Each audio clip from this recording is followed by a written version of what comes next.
പുതിയ വോട്ടർ പട്ടിക വന്നിട്ടുണ്ട്. അപ്പോൾ നമുക്ക് നമ്മുടെ പേര് അതിലുണ്ടോയെന്ന് എങ്ങനെ സെർച്ച് ചെയ്യാമെന്ന് നോക്കാം. ആദ്യം ഗൂഗിൾ എടുത്തിട്ട് നമുക്ക് SC വോട്ടേഴ്സ് ലിസ്റ്റ് എന്നുള്ള ലിങ്ക് ഒന്ന് ക്ലിക്ക് ചെയ്യുക. എന്നിട്ട് വ്യൂ വോട്ടേഴ്സ് ലിസ്റ്റ് എന്ന് എടുക്കാം. അപ്പോൾ നമുക്ക് ഇങ്ങനത്തെ ഒരു വിൻഡോയാണ് വരിക. അപ്പോൾ അതിൽ നമുക്ക് ഡിസ്ട്രിക്ട്, നമ്മുടെ ഡിസ്ട്രിക്ട് ഏതാണ്? ഇപ്പോൾ കോഴിക്കോടാണെങ്കിൽ കോഴിക്കോട് കൊടുക്കുക. അതിലെ ലോക്കൽ ബോഡി ഏതാണെന്ന് നോക്കുക. അപ്പോൾ നമ്മൾ കോഴിക്കോടാണ്, കോഴിക്കോട് കോർപ്പറേഷനാണ്, അപ്പോൾ കോഴിക്കോട് കൊടുത്തു. ഇനി അതിൽ വാർഡ് ഏതാണെന്ന് നോക്കുക.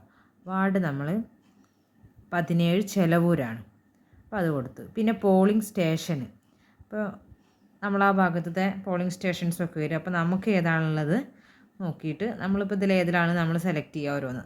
ഇത് കൊടുക്കുക. എന്നിട്ട് ലാംഗ്വേജ് കൊടുക്കുക മലയാളം.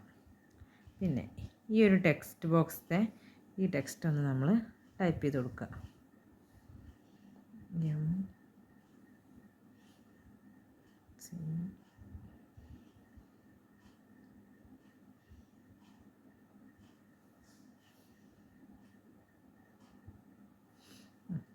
അപ്പോൾ നമുക്ക് എന്ത് ചെയ്യും, നമ്മളുടെ ആ സ്കൂളിലുള്ള പോളിംഗ് ബൂത്തിലുള്ള എല്ലാവരുടെ പേരും അതുപോലെ തന്നെ ഗാർഡിയൻ നെയിം, നമ്മളെ ഹൗസ് നമ്പർ, ഹൗസ് നെയിം, ഇങ്ങനെ ഫുൾ ഡീറ്റെയിൽസും നമുക്ക് കാണാൻ പറ്റും. അപ്പോൾ നമുക്ക് വോട്ടുണ്ടോ എന്ന് നമുക്ക് മനസ്സിലാക്കാൻ പറ്റും.